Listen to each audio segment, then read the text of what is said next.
serias, complicadas, que pueden requerir internación de forma ambulatoria, internación en el servicio de emergencias y pasarlo posteriormente a una sala que corresponde y posteriormente pues darle de alta.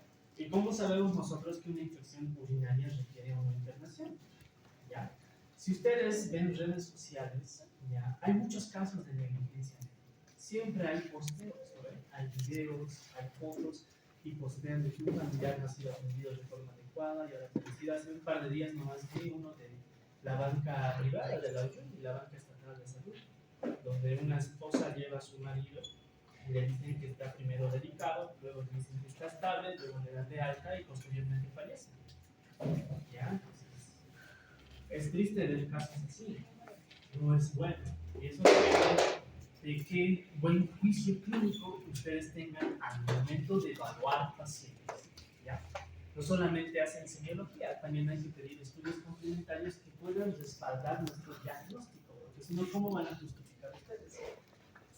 Si algún día, Dios no quiera, están involucrados en algún caso de auditoría médica, por ejemplo, porque hay auditorías médicas intrahospitalarias, o sea, el mismo hospital revisa tu expediente, y hay casos en que se hace una auditoría médica externa, ¿ya?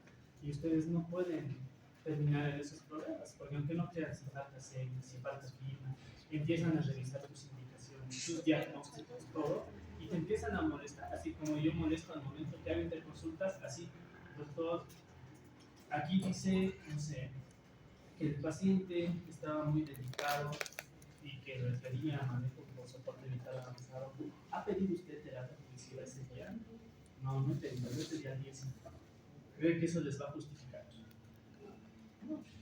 Todo lo que está escrito es respaldado es lo que vale. No pueden omitir, no pueden decir, ah, no, es que me he olvidado. Ah, no, sí lo he hecho, pero no he anotado. No existen esas cosas cuando les evalúan los expedientes clínicos. ¿Ya? Bueno.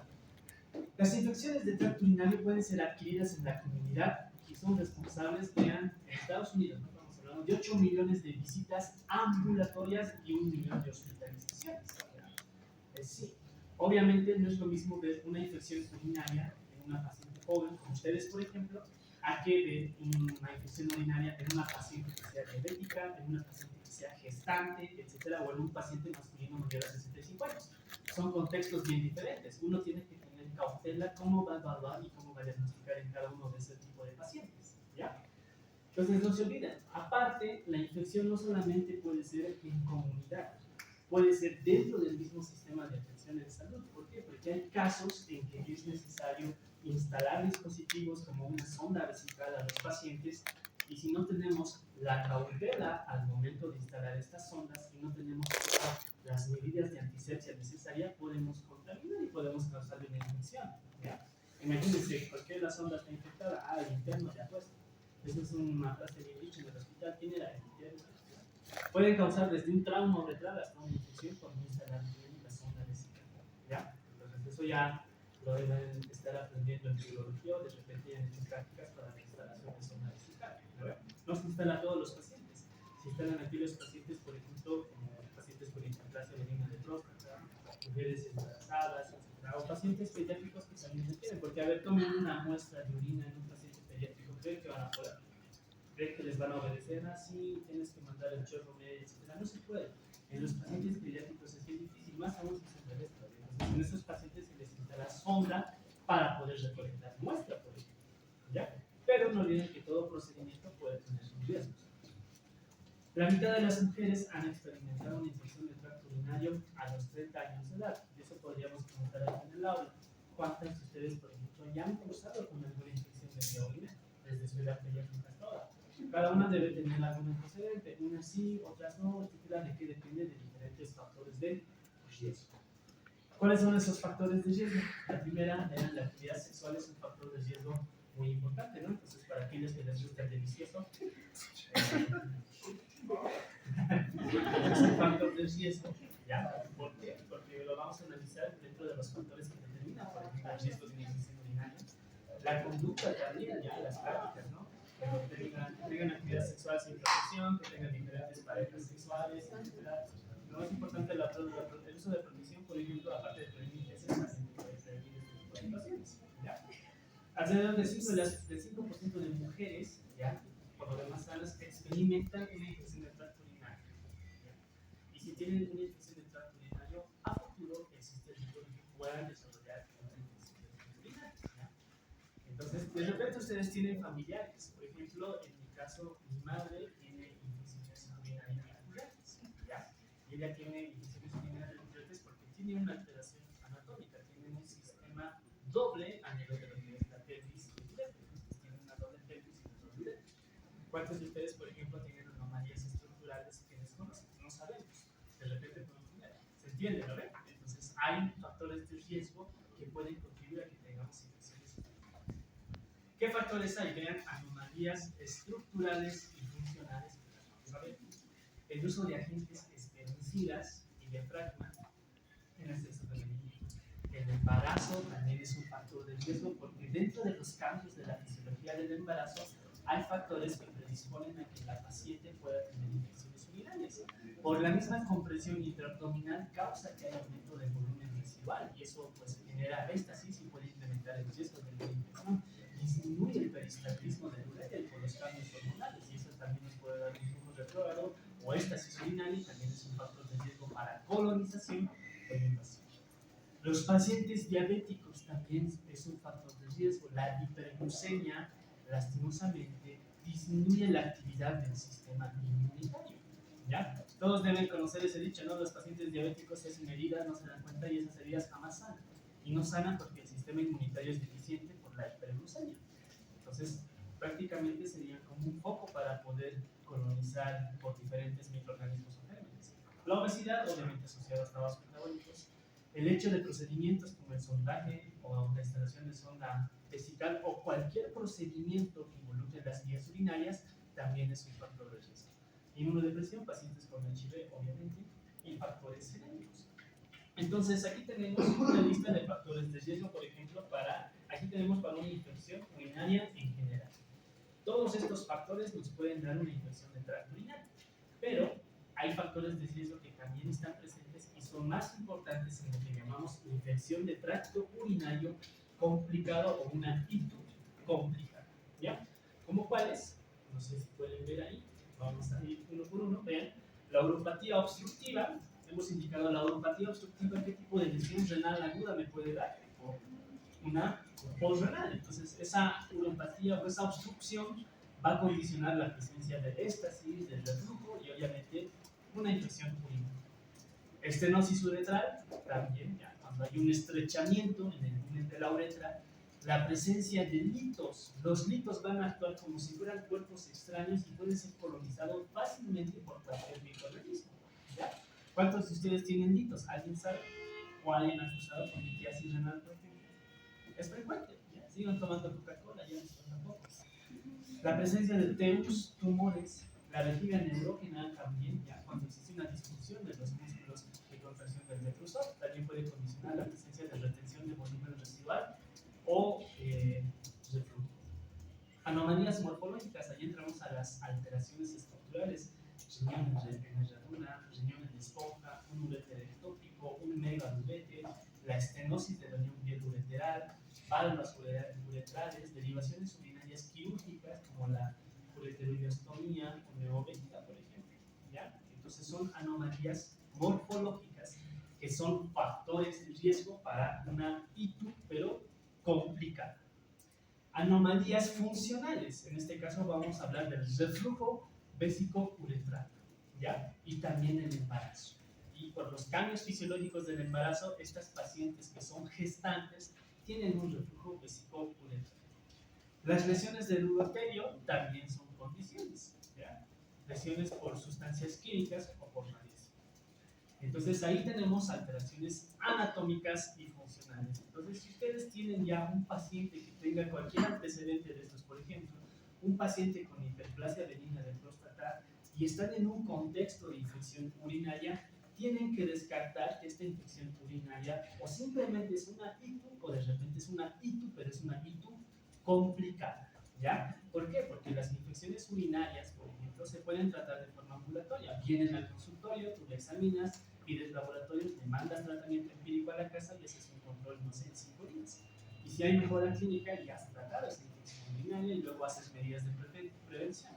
Pero si es una infección de tracto urinario complicado y tiene diferentes diferentes factores de riesgo, por ejemplo, para ese tipo de infecciones urinarias, necesariamente ustedes tienen que internar a ese paciente. No lo pueden dejar por manejo ambulatorio o mandarlo a la casa. Hay que internar y ahí entra el juicio clínico que tienen ustedes. Obviamente no basta, por ejemplo, que tenga, no sé, una estenosis, por ejemplo, en la unión piel-ureteral. No basta y lo vas a internar. ¿Te vas a apoyar de qué? Si tiene fiebre, si tiene laboratorios con neumocitosis, PCR incrementado, procalcitonina positivo, el paciente ya está con tendencia a hipotensión, ¿lo internas o lo internas? Lo internas. Tienes que sustentarte en otros parámetros clínicos, no solamente en la análisis mediante antecedentes, y también en laboratorios para justificar que estás internando al paciente. De lo contrario, vas a ocupar una cama que de repente requiere otro paciente. ¿Se entiende? Bien.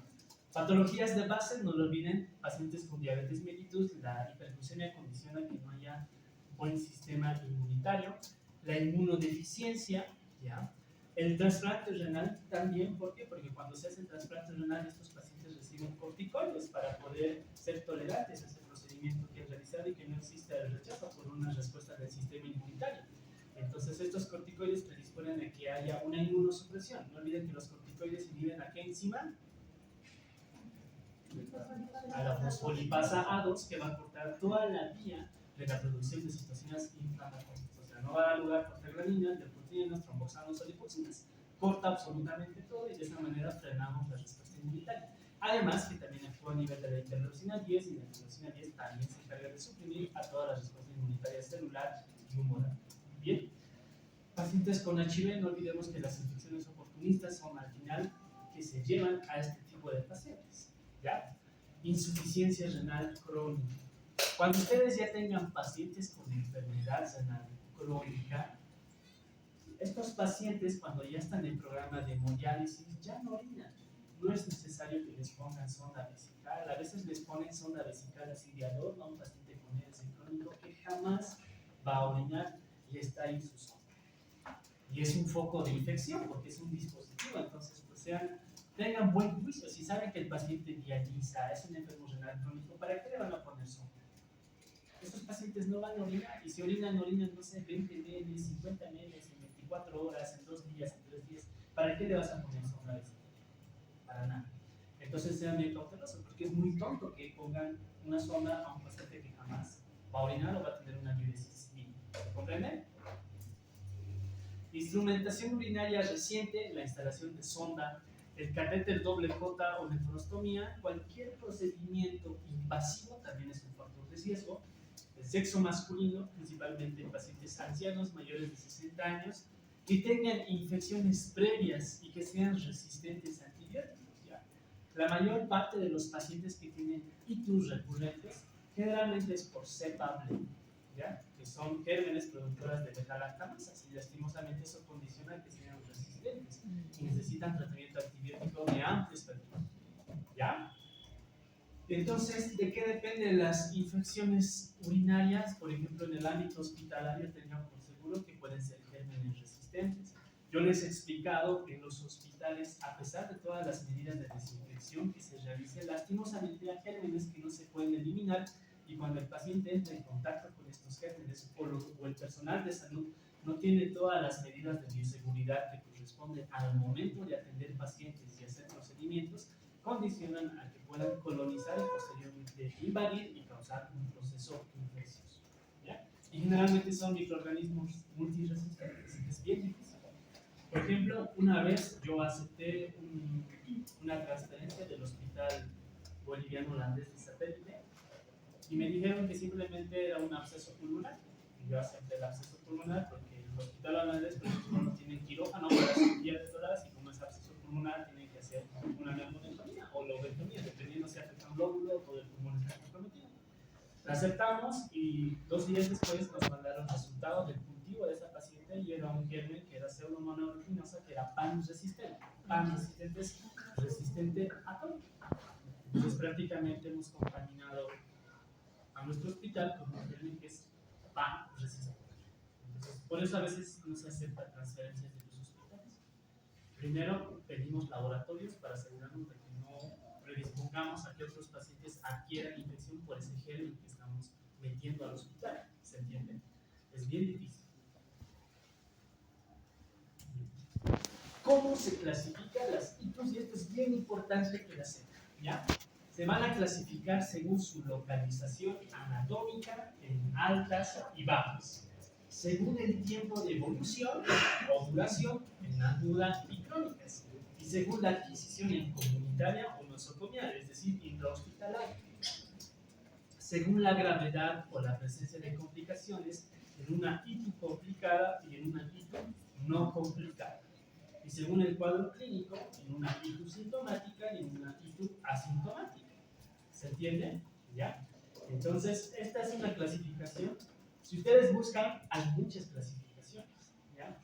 Esta es la que pude elaborar de forma más completa y que mayores repeticiones. Algunas dicen según la duración, que es lo mismo que evolución, otras dicen según las complicaciones y otras según la gravedad, que prácticamente es lo mismo. Aquí he añadido una clasificación un poco especial, muy particular, que no entra dentro de estas, pero hay que tenerlas en cuenta. ¿Bien?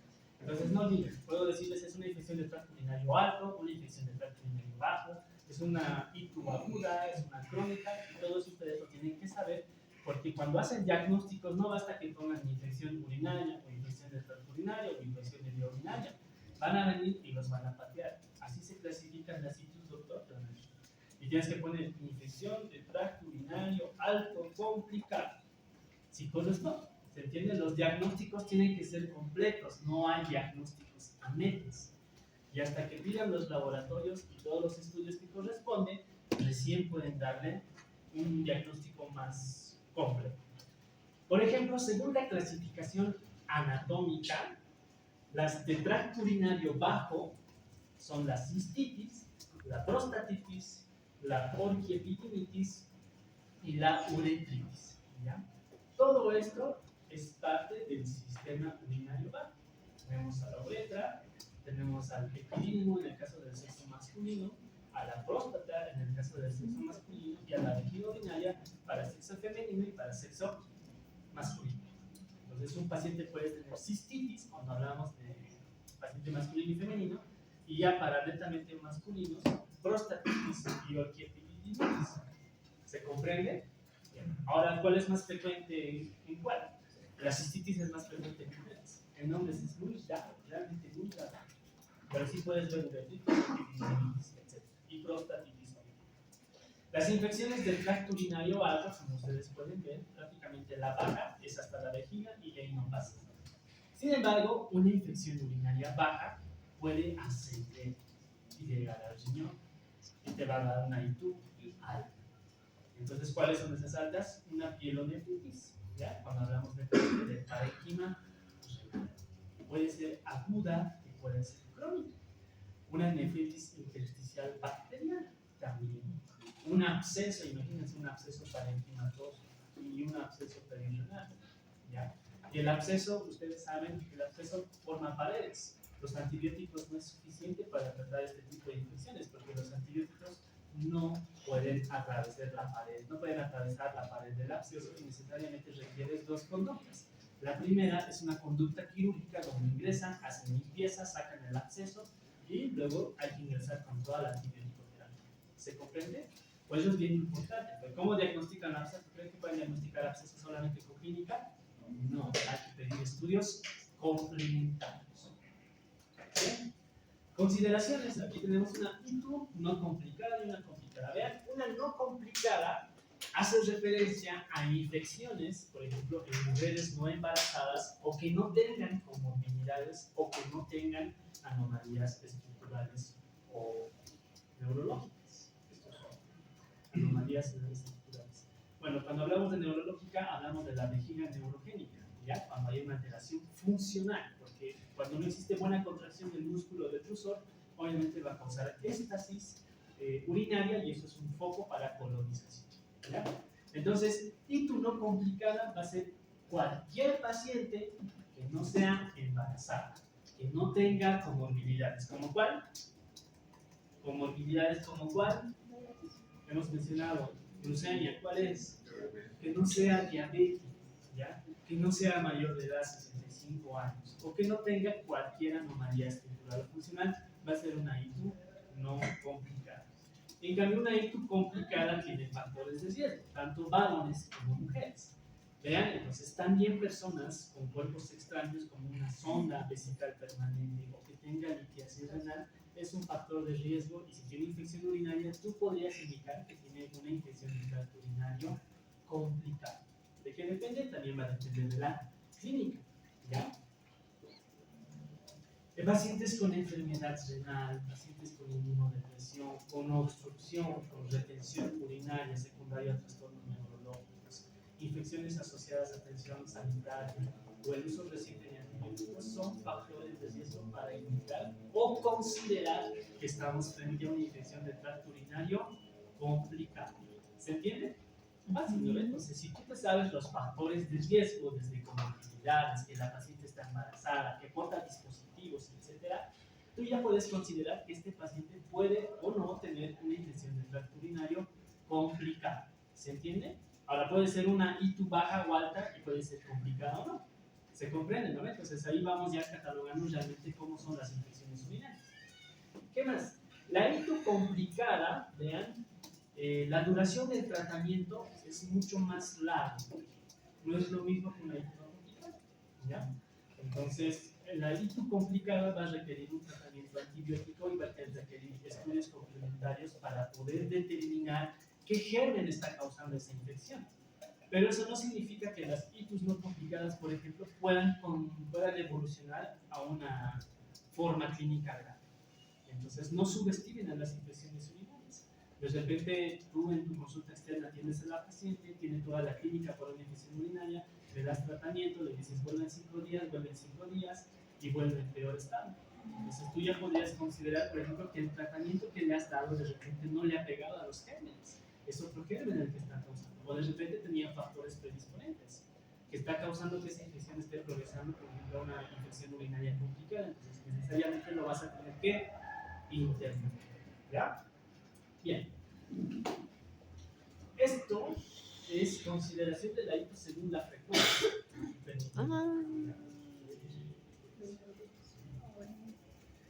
Esto no está dentro de la clasificación que les he emitido. ¿Ya? ¿Por qué? Porque ninguna la considera. Pero cuando hablamos consideraciones según la frecuencia, o sea, cuántas veces se ha infectado, nos indica infección aislada. ¿Vean? Los anaerobios, por ejemplo, son causa muy rara de una infección intestinal, ¿ya? Pero cuando un anaerobio causa infección, generalmente estamos frente a abscesos genitourinarios. ¿Se entiende? Bien. Una infección recurrente va a ser aquella que va a aparecer con un nuevo episodio después de que se ha resuelto el cuadro clínico inicial, ¿ya? Y aparte hemos tenido cultivos negativos. O sea, tú has tratado a tu paciente, le has hecho un urocultivo, el urocultivo ha salido negativo, la paciente ya no tenía clínica, pero después de un tiempo la paciente vuelve y nuevamente tiene clínica de una infección urinaria. Y en esos casos, ustedes van a considerar dos situaciones, o dos definiciones que siempre les van a preguntar, ¿qué es reinfección y qué es recidiva? Reinfección va a ser aquella infección urinaria que va a ser producida por gérmenes diferentes a los que han tratado con anterioridad. De repente, nuestra infección urinaria de la anterior, que anteriormente hemos tratado, era causada por una E. coli. ¿Ya? Le he tomado un urocultivo, me ha salido E. coli, mayor a 100.000 unidades formadoras de colonia, le he dado el tratamiento, la paciente ha mejorado súper muy bien, pero vuelve después de 2 semanas. Después de 2 semanas, que yo digo la paciente ya está curada, la paciente vuelve. Le hago un nuevo urocultivo y sale un nuevo germen. Ahora me sale Klebsiella, por ejemplo. Entonces, esa es una infección de tipo reinfección. ¿Se entiende? Es una ITU por reinfección. Habrá habido otros factores, por ejemplo. ¿Qué factores predisponentes esta paciente tendrá? Por ejemplo, ¿qué tal si tiene, no sé, actividad sexual con múltiples parejas? Ese es un factor de riesgo, hemos indicado el más importante, y de repente esa ha sido la causa para que tenga una reinfección. ¿Se entiende? O de repente usas femicidas, usas anticonceptivos orales, o la paciente es diabética, por ejemplo, no sabemos, o el paciente, etc. Entonces, si tu paciente vuelve después de 2 semanas de haber tratado una infección urinaria, le haces un urocultivo y aíslas un nuevo germen, eso se llama reinfección. Vean, entonces vean, el 95% de las infecciones son recurrentes en pacientes de sexo femenino. La recidiva, por el contrario, también se denomina persistencia bacteriana en el tracto urinario, se debe generalmente al mismo microorganismo tratado con anterioridad y vuelve después de un tiempo, pero menor a 2 semanas. Entonces, si tu paciente vuelve antes de 2 semanas, tú consideras que es una recidiva. Si vuelve mayor a 2 semanas y aparte es un nuevo germen que está causando la infección, ya se llama reinfección. ¿Listo? Bueno, entonces, por ejemplo, la recidiva es más frecuente en pacientes de sexo masculino y puede involucrar, vean, anomalías anatómicas en el tracto urinario. Entonces, por ejemplo, aquí va a requerir un tratamiento largo. En el caso de una reinfección, por ejemplo, ya hay que indicarle muy bien que tiene que tener todas las medidas de prevención para evitar reinfecciones y obviamente que progresen peor las recidivas. Y en este caso el tratamiento es más corto, no es lo mismo, ¿ya? Entonces, esas dos definiciones tienen que tenerlas muy claras. Bien. Dentro de la etiología de las infecciones, la mayoría de las infecciones van a ser por vía urinaria ascendente, es decir, que los pacientes inician con una infección urinaria baja y luego ese germen lastimosamente asciende y va a causar una infección urinaria alta. El 95% de los casos siempre es de causa bacteriana y son principalmente por bacilos aerobios gram negativos del tracto gastrointestinal. Es por eso que un factor de riesgo, por ejemplo, en pacientes del sexo femenino, son las mismas características anatómicas. La aproximación de la anatomía de la región perianal, por ejemplo, con la cavidad vaginal, es un factor de riesgo para que estas pacientes tengan infecciones urinarias. ¿Ya? La Escherichia coli es el responsable real entre el 75 al 95% de las infecciones del sexo femenino. ¿Ya? Bien. ¿Qué más? Eso no significa que no pueda haber otro tipo de agentes etiológicos. Aquí hemos indicado que la mayor parte es por E. coli. Sin embargo, hay otros patógenos urinarios que son menos comunes. ¿Ya? Son distintos miembros de la familia de las enterobacterias. ¿Ya? Uno, también los estreptococos. Entre los estreptococos vamos a mencionar al Streptococcus galactiae. También pueden ser enterococos y también puede ser estafilococo. Y dentro del estafilococo, el estafilococo saprophyticus. ¿Listo? Entonces hay otros gérmenes que también te pueden causar infección. Ahora, esto por ejemplo en pacientes en ITU en la comunidad. Ahora, los pacientes que están internados ya son diferentes, no van a tener el mismo germen. Obviamente en el hospital la mayor parte de los casos también es por E. coli. ¿Qué lo va a diferenciar, por ejemplo, de la E. coli de una infección urinaria en la comunidad? Por ejemplo, la resistencia. De repente, la que es en comunidad es sensible a varios antibióticos, pero la intrahospitalaria puede mostrar cierta resistencia a algunos antibióticos. ¿Bien? Entonces, ¿qué gérmenes pueden estar involucrados? Vean, el Enterobacter, la Providencia, Morganella, el Citrobacter, Serratia y Pseudomonas. ¿Listo? Ahora, algo importante, el aislamiento de Staphylococcus aureus, acuérdense, en orina se tiene que relacionar con instrumentación, ¿no? Miren que nosotros tenemos Staph aureus aquí, ya tenemos Staph aureus, todos portamos microorganismos. Y si no tienes las medidas contaminas la instrumentación y al hacer el procedimiento, causas que ese paciente pueda ser colonizado y posteriormente desarrollar un proceso infeccioso. Pero cuando vean Staph aureus, nunca descarten la posibilidad de una infección hematógena. La infección hematógena, ¿cómo se llama? Bacteriana. Si no olvidan, las bacterianas pueden ser primarias, pueden ser secundarias, y como es torrente sanguíneo y el torrente sanguíneo llega a cualquier tejido, puede infectar cualquier lado. Por eso las bacterianas son graves. ¿Listo? Entonces puede ser una infección hematógena que esté condicionando, por ejemplo, una infección urinaria. ¿Ya? Pero cuando hablamos de Staphylococcus aureus, no van a pensar en estos gérmenes bacterianos, muy difícil. No solamente pueden ser bacterias, también pueden ser hongos, también pueden ser virus, y dentro de las bacterias, que ustedes pueden ver aquí esta tabla, ¿ya? Las enterobacterias hemos indicado el 95% en pacientes de sexo femenino, el 85% corresponde a E. coli, ¿ya? Y el 5 al 10% puede ser por Proteus o puede ser por Klebsiella. No olvidemos el Staphylococcus aureus saprophyticus, entre el 10 al 30% de infecciones en pacientes de sexo femenino, pero jóvenes.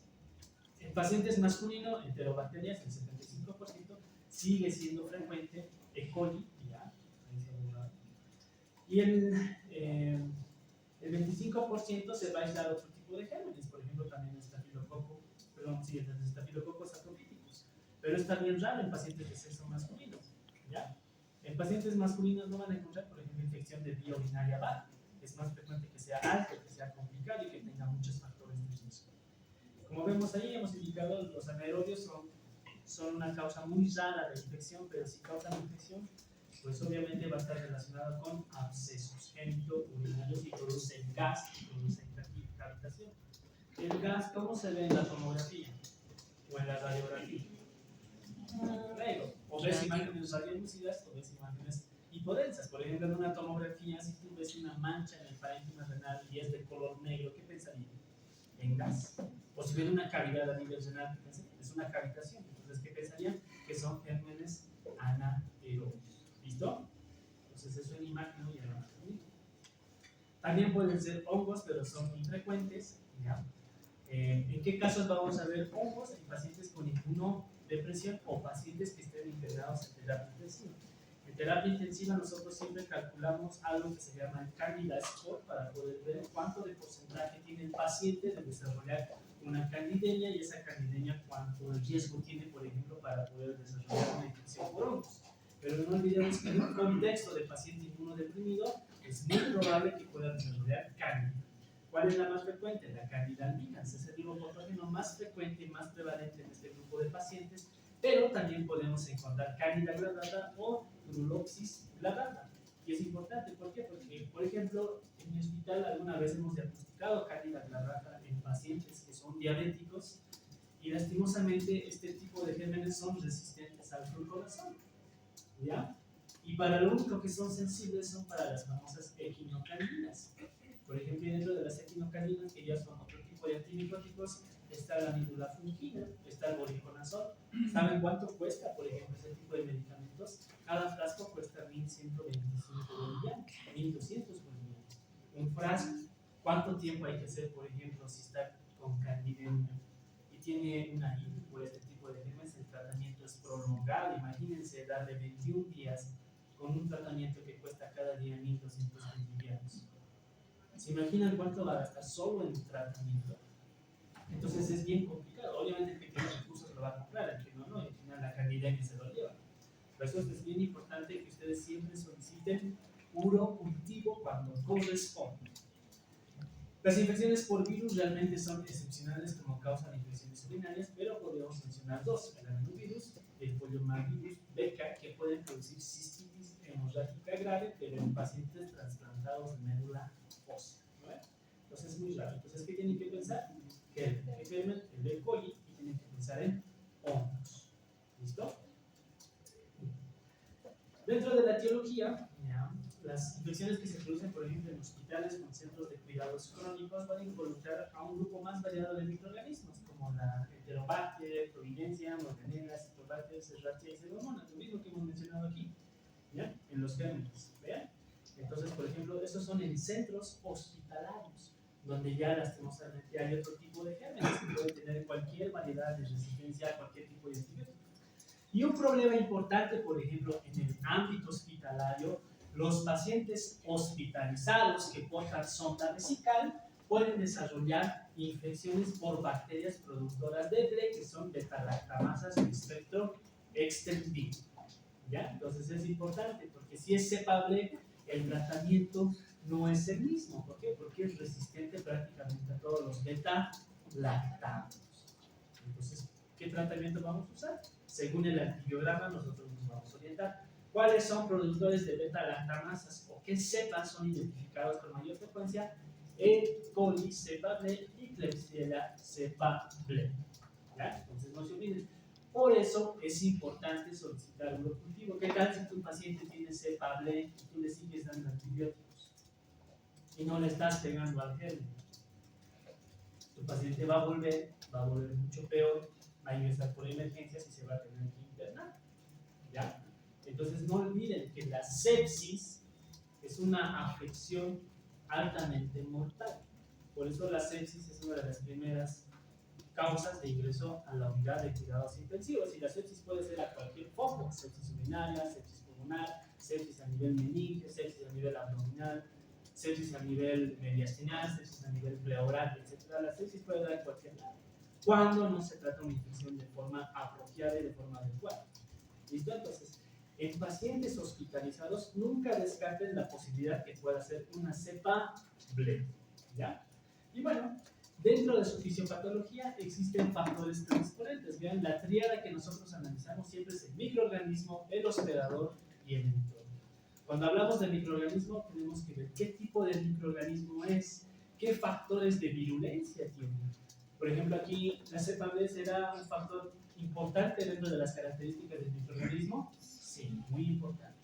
La expresión de factores de virulencia. En el hospedador, vean los factores genéticos, los factores conductuales, enfermedades de base que van a condicionar comorbilidad.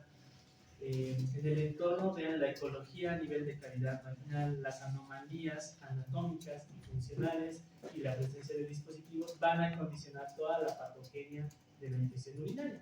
Porque el paciente puede, con esta interacción de microorganismos hospedador y entorno, va a dar lugar a ¿qué? A una infección o solo a una colonización. Bien, entonces la infección urinaria consiste en la invasión bacteriana del urotelio y va a generar una respuesta inflamatoria. ¿Listo? Y no olviden que si el paciente viene con fiebre, hay que pensar en que ya hay compromiso de alguna estructura parenquimatosa. ¿Ya? Cuando un paciente viene con fiebre y tiene clínica de infección urinaria, siempre sospechen de que probablemente es una infección urinaria alta que ya ha alcanzado parénquima renal y por eso ya hay presencia de fiebre. Cuando es baja, causa molestias a ese nivel, causa prurito, poliaquiuria, disuria, etcétera, que lo vamos a analizar. Pero cuando ya hay fiebre, tienen que alarmarse, tienen que preocuparse. ¿Bien? Para eso tenemos vías de infección. ¿Ya? La mayoría de las infecciones van por una vía ascendente, tienen que llegar de la vejiga o la uretra hasta el parénquima renal. No se olviden. ¿Listo? Entonces tenemos una vía ascendente que es la más frecuente, y todo es ¿por qué? Porque hay una flora intestinal. ¿Qué flora intestinal? Hemos dicho de la familia de las enterobacterias, la E. coli. Esa va a ascender y puede causar pues, una infección urinaria ya. Puede ser hematógena, es poco frecuente y no se olviden, va a ser secundario a otro foco de infección. Es decir, que el foco no es urinario, el foco es a nivel sanguíneo. Por ejemplo, ¿qué tal si es un paciente que tiene un catéter venoso central y ha condicionado infección por Staphylococcus aureus? Ese catéter, como está en cavidad cardíaca y va a ser un foco endovascular, ¿se va a diseminar? Sí. Entonces, si tiene alguna anomalía estructural, por ejemplo, ¿qué tal si tienen litos? Hemos dicho que los litos actúan como cuerpos extraños y van a ser superficies inertes donde va a ser colonizado por diferentes microorganismos. ¿Puede dar una infección urinaria? Sí. ¿Ya? Pero no es muy frecuente. ¿Vean? Y generalmente, ¿a qué germen va a ser? Staphylococcus aureus, también por Cándida, por eso les he dicho candidemia. Candidemia que es presencia de cándida en vía hematógena. Eso es. Y generalmente va a ser en pacientes inmunodeprimidos o pacientes que estén con un tiempo muy prolongado en internación en terapia intensiva.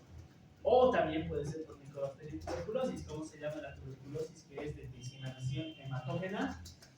Tuberculosis miliar, ¿ya? Y es importante, sí, la tuberculosis es bien prevalente en nuestro medio, ¿ya?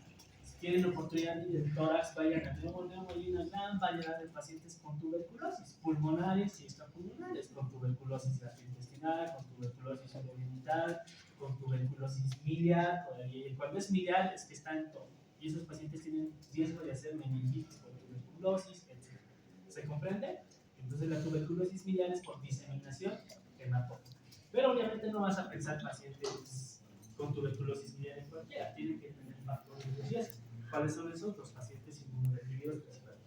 Por vía linfática, muy raro. Entonces hay que pensar por vía ascendente y hematógena. Dentro de esta triada que hemos mencionado, microorganismos, el hospedero y el entorno, vean, cuando hablamos de hospedero vamos a mencionar esto. Las células epiteliales de las pacientes de sexo femenino pueden tener diferentes tipos específicos o un número de receptores que se van a ligar a la E. coli. Es decir, que tienen receptores cuyo ligando va a ser la Escherichia coli. Este es un factor del hospedero y es un factor genético. Puede haber menor expresión de las XR1 en la superficie de los neutrófilos y eso va a disminuir la respuesta inmunitaria del hospedador. Puede haber polimorfismos en el gen del CXR1 y mismo en el receptor específico de la interleucina 8 que se va a relacionar con mayor susceptibilidad a pielonefritis. ¿Qué función tiene la interleucina 8? Eso es fisiopático. No, la fiebre es causada por la interleucina 1, factor de necrosis tumoral alta y la prostaglandina E2 que actúan como pirógenos endógenos. ¿Y los pirógenos exógenos cuáles son? Las famosas PAMs. Los gram positivos que tienen ácidos glucólicos, los gram negativos lipopolisacáridos. ¿Listo? Por ejemplo, la micobacteria que tiene, los hongos que tienen. Cada uno tiene parte de su estructura algo característico que van a condicionar que son pirógenos exógenos. Cuando esos pirógenos exógenos entran al organismo, generan la producción de pirógenos endógenos. ¿Cuáles son esos pirógenos endógenos? Interleucina 1, factor de necrosis tumoral alfa y prostaglandina 2, y estas tres como pirógenos endógenos desencadenan toda la fisiopatología de la fiebre. ¿Listo? Bien. Entonces la interleucina 8 no participa bien. La interleucina 8 está involucrada con la quimiotaxis de los neutrófilos. Es un factor quimiotáctico. Eso lo tienen que saber. Si yo les digo que interleucina está involucrada con el desarrollo de coagulación intravascular diseminada, ¿cuál me van a responder? Interleucina 6, doctores. ¿Ya? Y eso lo han aprendido en fisiopatía. ¿Listo? Si les pregunto qué interleucina es el comandante de toda la respuesta inmunitaria celular, ¿qué me van a responder? Si les pregunto qué interleucina produce la síntesis de moléculas de adhesión intracelular, ¿qué interleucina me van a responder? Si les pregunto qué interleucina es la caquetina, ¿cuál me van a responder? Y todo eso tienen que saber, doctores. ¿Ya? Esas son preguntas de visitas médicas, preguntas de filo. Visitas médicas, ¿qué preguntan? ¿Han visto? ¿No ven visitas médicas? Preguntan lo que se les ocurre. Desde anatomía, fisiología, fisiopatología, biología, farmacología y ya más profundamente, así, diagnósticos como tal. ¿Listo? Tienen que repasar. Esos son en cuanto al hospedero. Vean, en cuanto, por ejemplo, al entorno, vamos a tener cuerpos extraños. Los cálculos o la presencia de litros, las ondas vesicales, van a ser una superficie inerte que puede ser colonizado y van a formar una biocapa o biofilm. ¿Listo? Toda situación que va a permitir que haya éstasis, por ejemplo, con obstrucción, va a favorecer a que el paciente pueda tener una infección del tracto urinario. ¿Qué factores que causan obstrucción conocen? Litiasis. ¿Otro?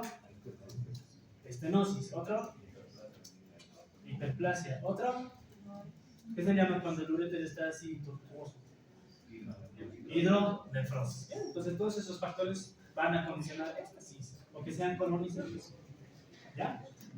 Ojo, otro, vean, la colonización del introito vaginal o de la zona imperio-vitral por microorganismos de la flora intestinal como es la E. coli, pues es la fase inicial para que pueda desencadenar toda la patogenia de una infección urinaria.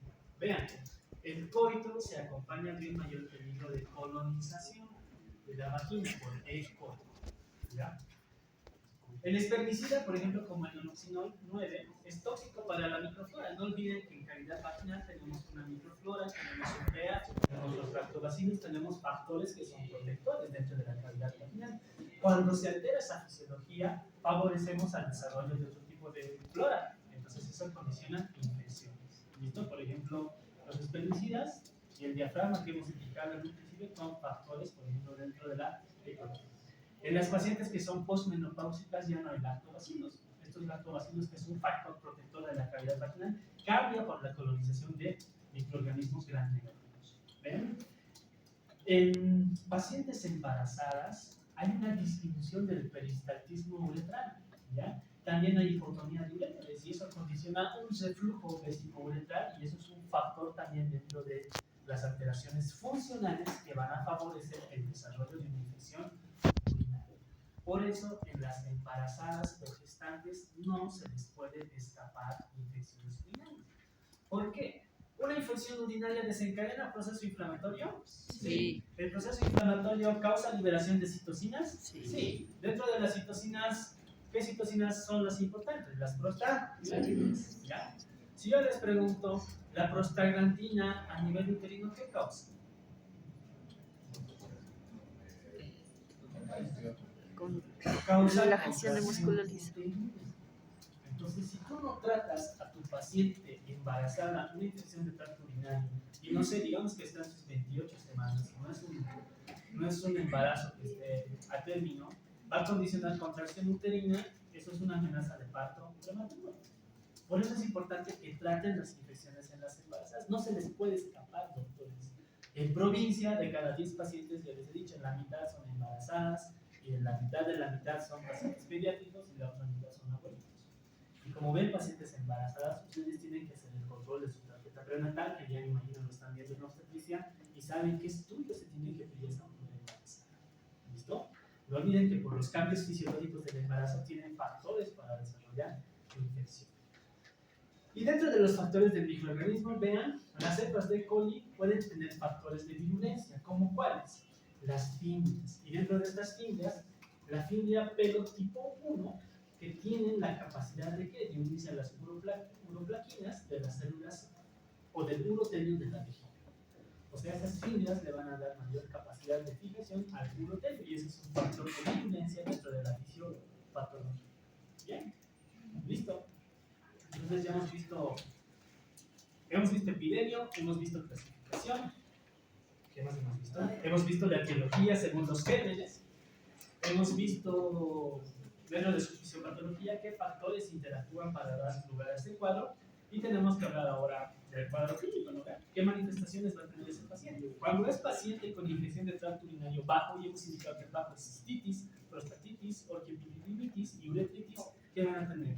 Disuria, nicturia, polaquiuria, urgencia adicional y tenesmo vesical. ¿Listo? Infección de tracto urinario alto va a tener dolor en fosa renal, signo de Giordano positivo. ¿Qué es el signo de Giordano? La puño percusión. ¿Listo? Positivo. Tú le haces puño percusión y tú alto. No hay puño percusión y tú bajo. Así de fácil. Y si tiene fiebre, con más razón. Por eso les decía, cuando es tracto urinario bajo, todas las manifestaciones son en esa área anatómica. El paciente tiene disuria, nicturia, palacuria, urgencia adicional, tenesmo vesical. Pero cuando ya es alto, el paciente tiene fiebre y tiene dolor en fosa lumbar. Tú le haces puño percusión y es positivo. ¿Listo? Y eso es importante. ¿Ya?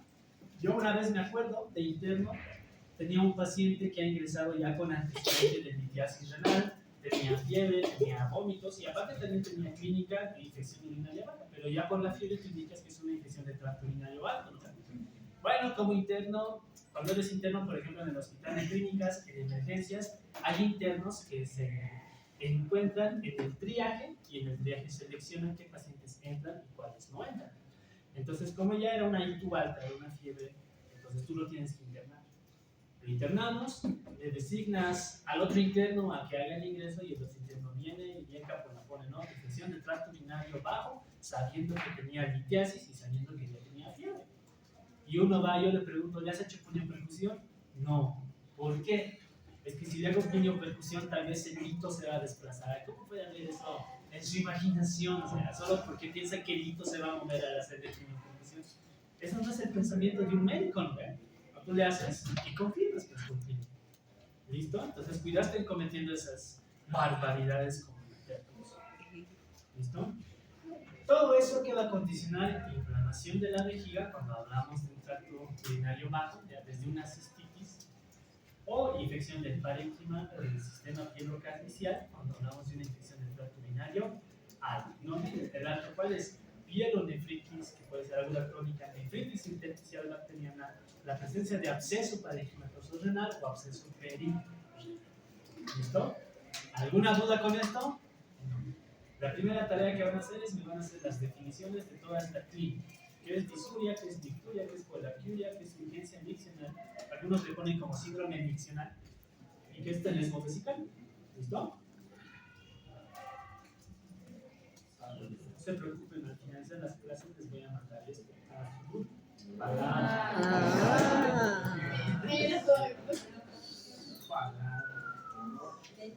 qué? No pueden conmigo. ¿Para qué? Infecciones de tracto urinario, ¿cómo lo diagnosticamos? Bien, tenemos la clínica. El paciente va a venir con cualquiera de estas manifestaciones clínicas. Perfecto. Tú puedes sospechar, ¿es una infección urinaria baja o es una infección urinaria alta? Pero necesito respaldarme en exámenes complementarios. ¿Qué le voy a pedir? Lo primero, el examen general de orina. Aunque no crean, a todos los pacientes que se internan, así no tengan nada, les piden laboratorios básicos, les piden hemograma, pruebas de función renal, electrolitos, le piden examen general de orina. Ahora, si es el seguro, ya no pasa nada, el paciente no va a pagar, pero si el paciente va a pagar, pidan lo que el paciente requiere. Los laboratorios no son baratos. ¿Alguna vez se han hecho laboratorios? Yo me imagino que sí, no es barato, ¿no? Pero si es particular, te cobran un buen monto. Entonces, imagínense a un paciente, aunque no crean, antes de que hubiera el seguro, el famoso SUS, antes había lo que se llamaba el SIS, el Seguro Integral de Salud, y el SIS solo cubría a los pacientes que tenían más de 60 años, el resto no tenía seguro, nadie tenía seguro, ustedes saben, solo tenían seguros pues, particulares, ¿ya? Entonces, cuando tú internabas paciente, tú le dabas la orden, ¿sabe qué señora vaya a pagar? Y la señora tenía ahí hemograma, electrolitos, creatinina, examen general de orina. Y luego volvía y te decía, doctor, solo me alcanza para pagar electrolitos. ¿Está bien? Y ya no tenías ni hemograma, ni examen general de orina, nada. Y a veces tenías que utilizar todos los papeles del paciente que era mayorcito para mandar muestras del paciente que no tenía plata. Así hacíamos para poder ayudar a los pacientes. O incluso entre internos haces vaca para pagar, ¿sabe qué señora? Tome esto, vaya a ejercerle, nos trae la factura y recién mandas. Así era antes. Ahora, como ya tenemos SUS, obviamente pueden pedir lo que se les da la gana. Lastimosamente gastan ya muchos recursos. No olviden que el médico no diagnostica laboratorios, hace diagnósticos clínicos y se respalda con exámenes complementarios. Tengo tos, vaya a hacerse tomo, radiografía, no es correcto. ¿Ya? Me duele aquí, vaya a hacerse ecografía. Me duele el estómago, vaya a hacerse ecografía. No sean esa clase de médicos. Hagan diagnósticos clínicos y si amerita, pidan exámenes complementarios. ¿Cómo podemos hacer la muestra de recolección de orina? Desde la primera. La que se utiliza de forma más frecuente es la muestra o la recolección del chorro medio de la micción espontánea. ¿No? Es la primera orina de la mañana, como dicen algunos. Pero no es así. Si el paciente se interna en la noche tienes que mandar muestra, pues se manda muestra. Si tiene capacidad de micción espontánea, le dirá, señor, va a desechar el primer chorro, va a contener su micción y luego va a orinar en el frasco para que lo podamos enviar. Porque si no toman la muestra del chorro medio, ¿qué pasa? Esa muestra puede salir contaminada o colonizada y de repente van a hacer tratamiento a un paciente que no tiene infección urinaria.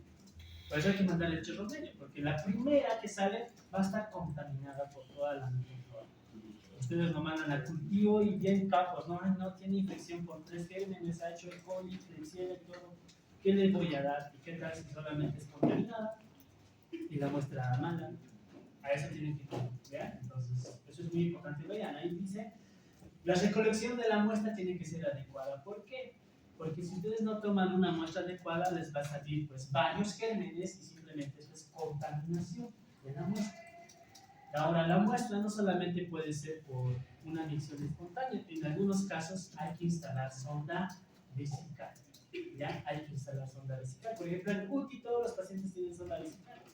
¿Por qué? Porque están sedados y no vas a esperar a que se haga el 1 y el 2 en la cama. Le pones pañal, le pones sonda vesical, cuantificas diuresis, etc.